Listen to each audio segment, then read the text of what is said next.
We wanted grey oxen to pull the coffin, in line with the ancient Ukrainian custom, but couldn't find any. He was buried in a Cossack-lined garment called a zhupan, with silver buttons, a fashionable and sought-after book and magazine designer of the early 20th century. Dozens of publishers competed for the privilege of working with him. A graphic artist and creator of the first Ukrainian state banknotes and the coat of arms of the Ukrainian state. Heorhiy Narbut, one of the founders of the Ukrainian Academy of Arts.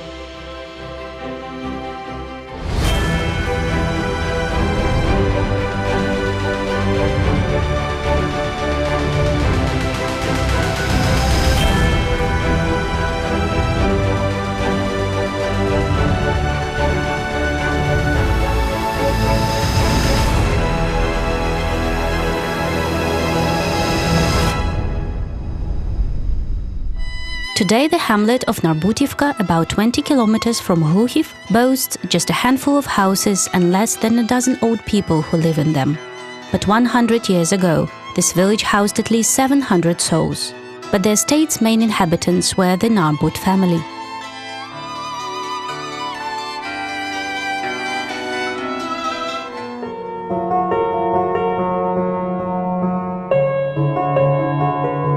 Heorhiy was born on March 9, 1886. His lineage was the noble Cossack Heorhiy Narbut.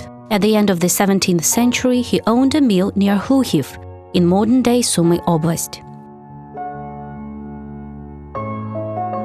A hamlet called Narbutivka appeared near the town. The father of the future artist, Ivan Yakovlevich, was an educated man. He graduated from the Faculty of Physics and Mathematics at Kiev University. His mother, Neonila Mykolaievna, was the daughter of a priest. The family raised 7 children, 5 sons and 2 daughters.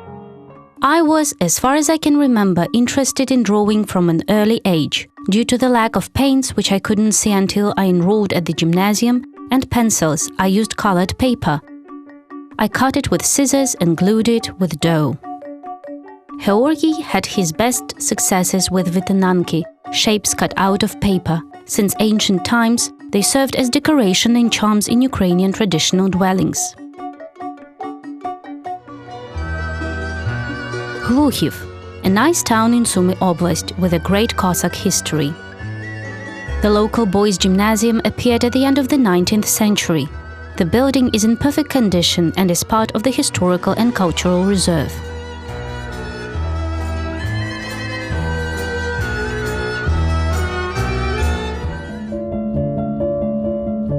It was 1886. Like many boys from wealthy families, Heorhiy Narbut and his younger brother were sent to a gymnasium to learn sciences. I got measles almost on the first days. I wasn't well prepared to study at the gymnasium and my grades were poor. Things got better with time and I had favorite and disliked subjects. I was interested in history, literature, but maths was a chore for me. During classes given by the art teacher, they did practically nothing. As the artist recalled later, they had no way of getting a child to be interested in art. He was forced to discover himself on his own. During my studies at the gymnasium, I used to draw using paints and pencils without any instruction, whatever I could, however I could, and whatever I wanted. While studying the course on Old Slavic language, I got really interested on the way they used to write books by hand in ancient times. Having found a sample font from the Ostromir Gospels, I began my attempts at writing the old way. First, I copied the teachings of Volodymyr Monomach to his children, then the Gospel of Matthew, the Song of Roland. These were my first experiences with graphics. On one occasion, he came across a magazine called World of Art in Heorhiy Public Library. This edition, which was popular at the time, was dedicated to topics about painting. These writings made a strong impression on Heorhiy. He decided to work in the same manner as the master artists he'd read about, so-called retrospectivists. The first works didn't take long to appear. Back then, Heorhiy hosted a rather large agricultural exhibition. There was an art department organized as part of it. I was among the people invited to participate in this department. This was where I exhibited my first experiments in graphics. Soon they published my work. at which I can't look at without shame. It was a painted graphic sheet, the icon of St. George the Victorious. In this publishing house, the drawings proposed for publication were evaluated by a panel of major artists from St. Petersburg. Finally, I had a matriculation certificate in my pocket. It was not great either, with mostly satisfactory marks, Narbut recalled. But most importantly, he had a dream to get to St. Petersburg. There he dreamt of talking with like-minded artists. For several months, Heorhiy and his brother fought to go to the city on the Neva River. But then, in early August, we received a message from the St. Petersburg University's chancellery saying that Heorhiy and Volodymyr Narbut were enrolled as students of the Faculty for Oriental Languages. It's worth adding that we submitted petitions to the Oriental faculty because we had no hope of being accepted anywhere else.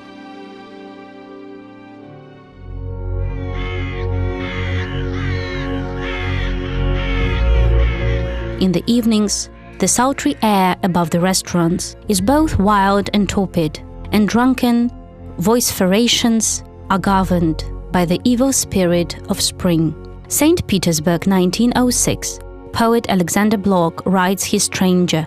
The charter of the egg, oil, chicken and game exchange receives approval, and a murder attempt at Petr Stolypin, chairman of the Council of Ministers, is carried out in broad daylight. This year, Heorhiy Narbut becomes a freshman student. I began attending university, immediately transferred from the Oriental faculty to the Philology faculty. I thought about getting into the sciences properly, but I was drawn to art, drawn to artists. Soon I found several like-minded people among colleagues at my faculty. Those were people who missed art. We became the founders of the university's art club. Narbut met Russian graphic artist Ivan Balybin. He'd earlier only known his works from reproductions. They were ideal for the student. Now he could admire the originals and meet their creator in person. One evening, which in gloomy autumn St. Petersburg starts so early, with trembling and emotional excitement, I approached Balybin to talk and show him my work. At first he treated me somewhat mockingly, but then we somehow started talking. He looked at my drawings, gave me some advice. He asked about my financial situation and about how I was doing in St. Petersburg in general. On learning of my misadventure with a flat where I was robbed, he talked to his wife and offered me a free room for a fairly small fee. It was such a joy for me. And early in spring 1909, Heorhiy Narbut made his first presentation of work before eminent members of the public. He took part in the fashionable vernissage, the 6th exhibition of the Union of Russian Artists. In May 1910, the Earth was supposed to pass through the tail of Halley's comet. The tail was considered poisonous. Everyone froze in anticipation of the end of the world. Some enterprising Americans even sold anti-comet pills, which supposedly saved people from poisoning. At that time, Heorhiy Narbut had an internship in Munich. He was terrified of dying young, but the catastrophe didn't happen and the artist continued studying world art. His work was influenced by the German graphic artist Emil Pretorius. He founded a school of illustration and book trade in Munich. Narbut worked on drawings for children's books there. He further improved his mastery with Hungarian painter Simon Holosy. In the Pinakothek and other museums of the Bavarian capital, he gets personally acquainted with the work of his favorite artist, Albrecht Dürer. The artist becomes more and more fascinated by the empire style, heraldry and Ukrainian antiquity. He drew coats of arms for members of the gentry, a sketch of the cover and frontispiece of the Armorial of Little Russia. Artist Dmytro Matrokhin recalled. Narbut sat down to draw in the morning, worked all day, all night, never going to bed, but only smoking piles of cigarettes. He worked some more in the morning and before lunch handed over a completed drawing. His endurance, diligence and stubbornness were extraordinary. Such incredible productivity quickly made Heorhiy a master and outstanding creator of fonts, vignettes, wrappers and illustrations for children's books. "This is my brother, George." In the early summer of 1912, Agnesa Narbut introduced her friend Vera Kiryakova to her brother Heorhiy. She was 20. He was 6 years older. They talked in the kitchen of Agnesa's house in Heorhiy while making dumplings together. "I came to see you," Heorhiy suddenly said to Vera. Later she recalled. "He was dressed nicely, although a bit too elegantly. Those were my first impressions from Heorhiy. His height was above average, he was slender, albeit with a sturdy complexion. His round and rather full face breathed health and cheerfulness, and his brown eyes had a cunning but kind glint in them."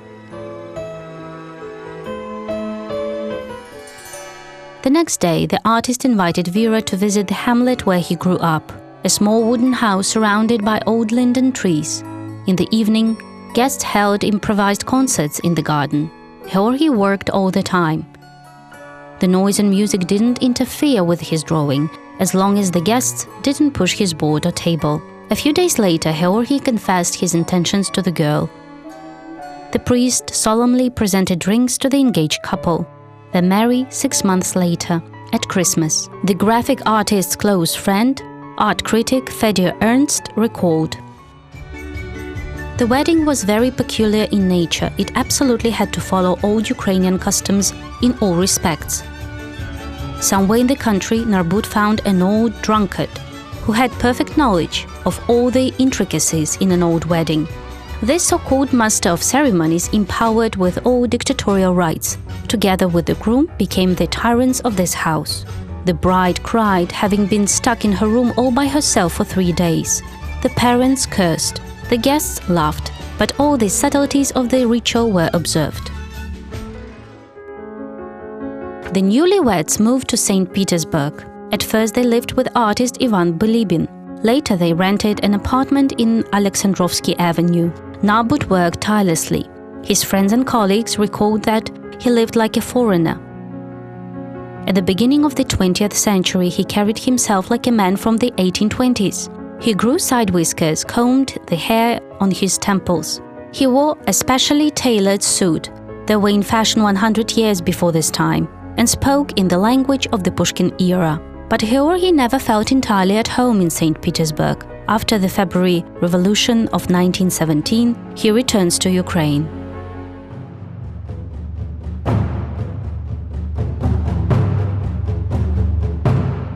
Clashes still continued in Kiev. Troops belonging to the Central Rada, the Bolsheviks and the Provisional Government were all fighting to maintain control of the city.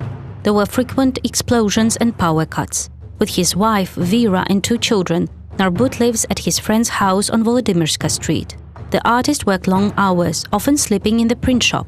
His wife recalled, "Life in Kiev at that time was terrible in all respects. The city had a miserable appearance and felt like a real backwater. The streets weren't cleaned and in many places became overgrown with grass. Backyards were filled with mud and garbage. Street traffic stopped early and windows were covered with thick curtains, making the poorly lit streets seem even darker and more deserted."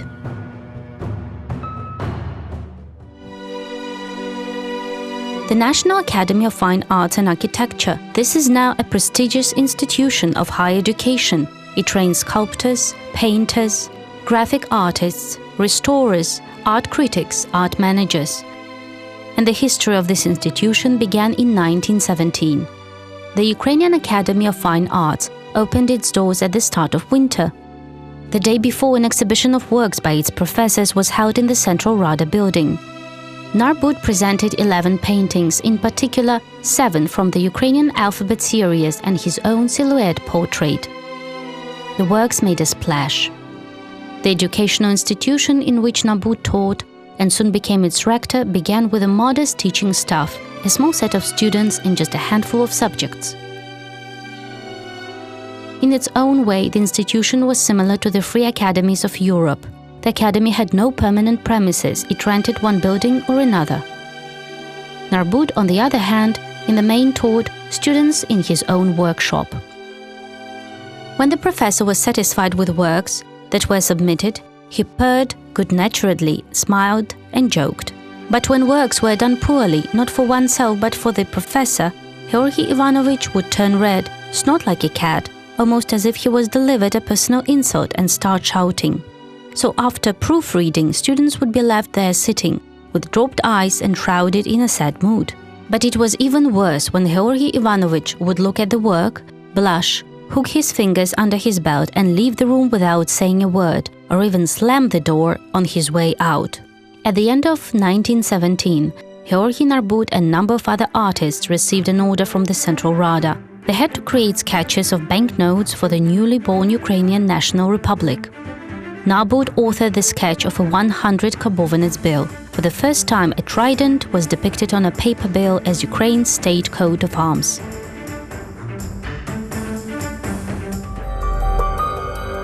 After the Treaty of Brest-Litovsk and the recognition of the UNR by many nations around the world, the government decided to introduce a national currency, the hryvnia. Sketches for banknotes in denominations of 10, 100 and 500 hryvnias were produced by Heorhiy Narbut. People used to call the 100 hryvnia bills horpinki because a girl's head in a wreath was depicted on them. The graphic artist became the creator of 13 banknotes out of 24 issued during the years of the Ukrainian National Revolution. Pavlo Skoropadsky remained in power for only 7.5 months. He removed the Central Rada in Kiev and was unanimously proclaimed hetman of all Ukraine at the Congress of Grain Producers on April 29, 1918. Narbut received a commission to design the coat of arms of the Ukrainian state. He believed that the main element should be the symbol of the Zaporizhian host, a Cossack with a musket. The trident should be placed on top, above the shield. The artist also joined the Commission for Development of Ukrainian Orders and insisted that they use the trident against the background of a blue and yellow ribbon. When the Commission's chairman, Heorhiy Goncharenko, opposed such a proposal and advised that they follow the design of Russian imperial awards, Narbut used to work Cossack to call him a Russian. "I don't like Muscovy, I love Ukraine. I will give all my strength to it." Soon the family was able to improve its living conditions. He rented an apartment near St. Sophia in central Kyiv. In spring, Narbut's friend, historian Vadim Madzalevsky, moved in with them. He'd moved with his wife from Chernihiv. In Kyiv, the scientist landed a job in the main department of arts, under the UNR's Ministry of Education. Their mutual friend Alexander Okhloblin recalled, "They were very necessary for each other. Narbut's boisterous, unstoppable and ever-searching spirit sought a quiet, faithful, deep and intelligent friendship.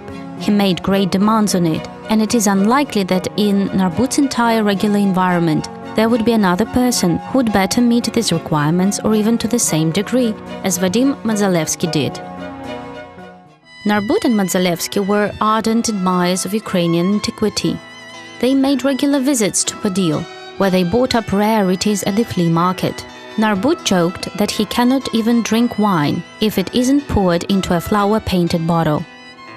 Artist Mykola Burachek recalled these events.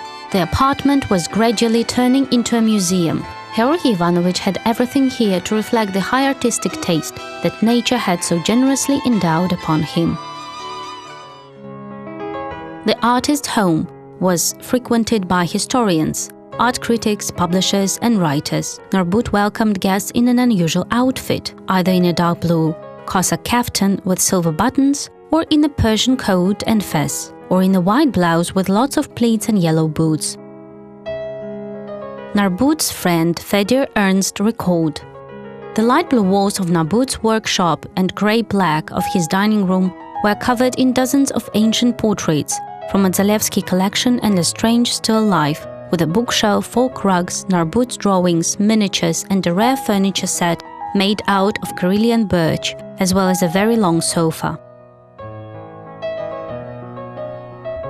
On the table made of art glass, there were bags, barrels, stuffs, mugs and old mezhahirya tableware.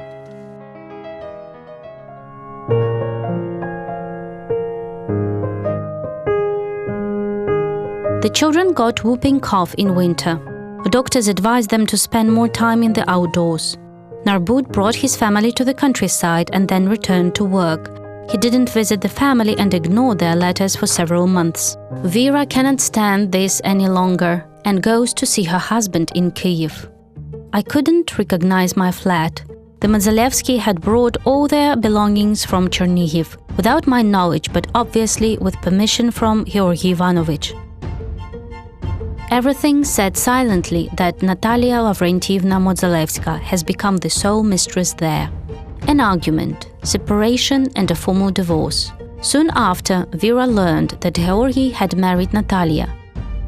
Until his last days, he lived in the same apartment with his new wife and her ex-husband, his friend Boris Modzalevsky.